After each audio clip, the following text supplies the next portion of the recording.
साल 2023 का अंतिम महीना मीन राशि के लिए क्या लेकर आ रहा है?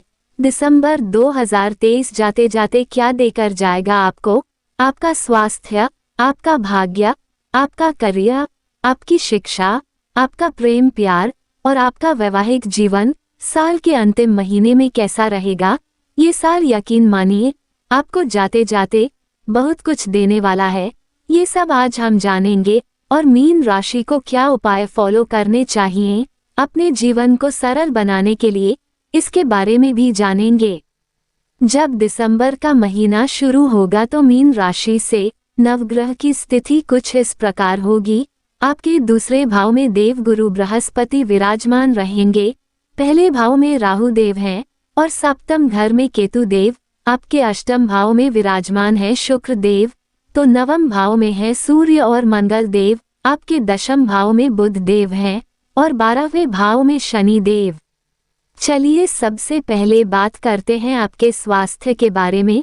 तो आपकी राशि के स्वामी बनते हैं देवगुरु बृहस्पति, जो कि आपके दूसरे भाव में विराजमान है। देवगुरु बृहस्पति की स्थिति अच्छी है, सूर्य देव की स्थिति भी अच्छी है और मंगल देव की स्थिति भी अच्छी है, परंतु राहु देव पहले भाव में बैठे हैं चंद्र देव के साथ और शनि देव की साढ़ेसाती भी चल रही है। राहु देव जब चंद्रमा पर आते हैं, जब राशि के पहले भाव में आते हैं, तब सेहत को तो खराब नहीं करते। फिजिकल हेल्थ तो ठीक रहती है, परंतु मेंटल हेल्थ डिस्टर्ब्ड रहती है। आपको ओवरथिंकिंग की परेशानी देते हैं, आपको किसी न किसी चिंता में डुबाए रखते हैं, भ्रम पैदा करते हैं। इस समय राहु देव मानसिक स्थिति खराब कर सकते हैं, चाहे वह पढ़ाई से रिलेटेड हो, करियर से रिलेटेड हो या आपके रिलेशनशिप में कोई परेशानी हो। सेहत आपकी बहुत अच्छी रहेगी क्योंकि सूर्य, गुरु, मंगल सभी बहुत अच्छी स्थिति में है, परंतु आपको अपनी मानसिक स्थिति को भी अच्छा रखना है, जिसके लिए आपको कुछ उपाय करने की आवश्यकता है। और चंद्रमा के कमजोर होने के कारण आपको थोड़ा सा ध्यान अपनी खांसी, जुकाम पर भी रखना होगा। अब बात करते हैं भाग्य की। भाग्य स्थान के स्वामी मंगल देव बनते हैं, जो कि आपके नवम भाव में, भाग्य के ही भाव में और अपनी राशि में विराजमान है।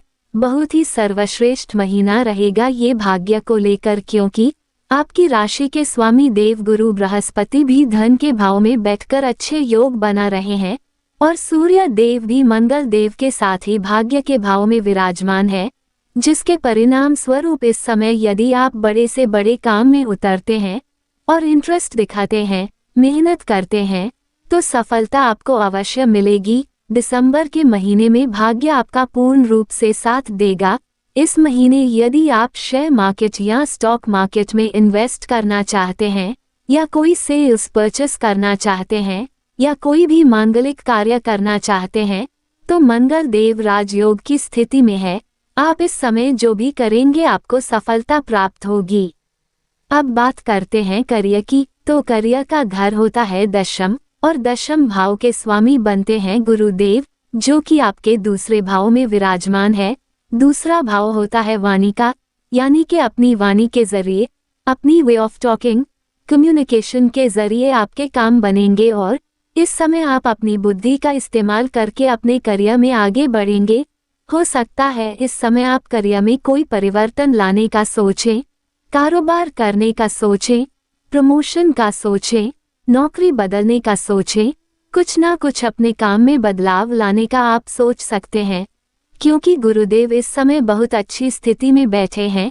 कम्युनिकेशन बहुत अच्छी रहेगी, लेकिन चंद्रदेव राहु देव के साथ हैं, इसलिए किसी भी प्रकार की पॉलिटिक्स में आप अपने कार्य क्षेत्र में बिल्कुल ना पड़े, किसी भी सीनियर के साथ बिल्कुल ना उलझें। यहाँ राहु देव गैर परंपरावादी कार्य करवा सकते हैं, इसलिए इसका थोड़ा ध्यान रखिएगा। अब बात करते हैं बिजनेस की। बिजनेस देखा जाता है सप्तम भाव से और सप्तम भाव के स्वामी बुध देव हैं। बुध देव दशम भाव में केंद्र में बैठे हैं और बहुत अच्छी स्थिति में है। इस समय आप किसी नए काम की शुरुआत कर सकते हैं, कोई नए क्लाइंट्स आपके साथ जुड़ सकते हैं, बिजनेस को लेकर आपको नए एक्सपीरियंस मिल सकते हैं। अपनी वे ऑफ टॉकिंग के जरिए आप अपने कारोबार को आगे बढ़ा पाएंगे, तो ओवरऑल बिजनेस बहुत अच्छा रहेगा इस महीने।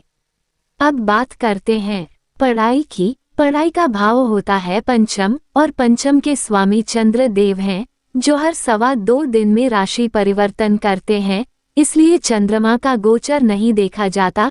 चंद्रमा की स्थिति कुंडली में ही देखी जाती है, परंतु यहाँ पर सूर्य देव और मंगल देव बहुत अच्छी स्थिति में है, दोनों ही त्रिकोण में है, और आपकी राशि के स्वामी गुरुदेव भी धन भाव में बैठे हैं, इसलिए इस समय आपका मन पढ़ाई में लगेगा, आपका कंसंट्रेशन बनेगा पढ़ाई की तरफ। परंतु चंद्रमा राहु देव के साथ होने के कारण भ्रम भी उत्पन्न कर सकते हैं। पढ़ाई में आपका मन लगेगा, परंतु साथ में कुछ नेगेटिविटी भी आपके मन में रहेगी। यदि आप इस महीने कोई एडमिशन करवाना चाहते हैं, कोई एग्जाम देना चाहते हैं, या पढ़ाई में कोई भी परिवर्तन लाना चाहते हैं, तो आपके लिए बहुत अच्छा है। बस नेगेटिव लोगों से दूर रहिए और अपने मन में भी नेगेटिविटी ना आने दे कि ऐसा करने से कहीं कुछ गलत तो नहीं हो जाएगा। अपने ऊपर डाउट मत रखिए, कॉन्फिडेंस के साथ आगे बढ़िए, सब अच्छा होगा। अब बात करते हैं लव रिलेशनशिप के बारे में। तो पढ़ाई के साथ साथ लव रिलेशनशिप को भी पंचम भाव से देखा जाता है, जिसके स्वामी चंद्र देव ही हैं। तो जिन लोगों के साथ भी आप प्रेम संबंध में होंगे, ऐसे लोगों का मन बहुत डाइवर्ट होता रहेगा। ऐसे लोग बहुत ओवरथिंकिंग करते हैं। आप ही सोच कर देखिए, एक ही आपके पार्टनर को ओवरथिंकिंग की और बिना मतलब की परेशानी लेने की आदत है या नहीं। ऐसे लोग बहुत ज्यादा सोचते हैं, छोटी छोटी चीजों में अपने पार्टनर की कमियां निकाल देते हैं, छोटी छोटी चीजों में अपने पार्टनर को गलत बोल देते हैं। ऐसे लोग अपने जीवन साथी से बहुत ज्यादा एक्सपेक्टेशंस रखते हैं। तो यह महीना प्रेम प्यार को लेकर थोड़ा मूड स्विंग्स वाला रहेगा, थोड़ी एंग्जाइटी रहेगी, चिंता या टेंशन रहेगी, या डर रहेगा प्रेम प्यार में। इसलिए अच्छा होगा कि आप रोज सूर्य ढलने के बाद चंद्र देव के बीज मंत्र का 108 बार पाठ करें, ओम सोम सोमाय नमः। वहीं वैवाहिक जीवन की बात करें तो सप्तम भाव होता है वैवाहिक जीवन का। सप्तम भाव के स्वामी बुध देव हैं, जो कि आपके दशम भाव में विराजमान है, और सप्तम भाव में केतु देव बैठे हुए हैं। इस महीने आपके जीवन साथी अपने कार्य क्षेत्र में व्यस्त रह सकते हैं, और उनकी इस व्यवस्था के कारण आपके वैवाहिक जीवन में मनमुटाव हो सकता है, थोड़ी अनबन हो सकती है, लेकिन आपके जीवन साथी के करियर में ग्रोथ आएगी, बेटरमेंट आएगी, और वह आगे बढ़ेंगे। इस दौरान सप्तम भाव का स्वामी दशम में बैठकर अच्छे फल देता है, परंतु सप्तम भाव में केतु देव के बैठने के कारण कुछ अनसैटिस्फैक्शन रहेगी। आपको लगेगा कि आपके पार्टनर आपको समय नहीं दे रहे हैं।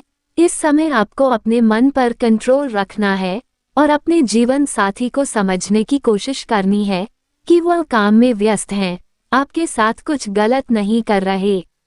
अब बात करते हैं कि क्या उपाय करने चाहिए मीन राशि को। आपकी राशि के स्वामी बनते हैं गुरुदेव, इसलिए गुरुदेव के बीच मंत्र का प्रतिदिन 108 बार पाठ करिए, ओम बृन बृहस्पति नमः। और शनि देव की इस समय आपको साढ़े भी चल रही है, इसके दुष्परिणामों से बचने के लिए शनि देव के बीच मंत्र का भी प्रतिदिन 108 बार पाठ करिए, ओम शम शनैश्चराय नमः। प्रतिदिन उगते हुए सूर्य को जल भी अर्पित करें तांबे के बर्तन से, और प्रतिदिन हनुमान चालीसा का पाठ अवश्य करें। हमसे परामर्श लेना चाहते हैं तो हमारी ईमेल आईडी पर संपर्क करें। अगर ये वीडियो आपको अच्छी लगी हो तो हमारे साथ बने रहिए और चैनल को लाइक, शेयर और सब्सक्राइब करिए। धन्यवाद।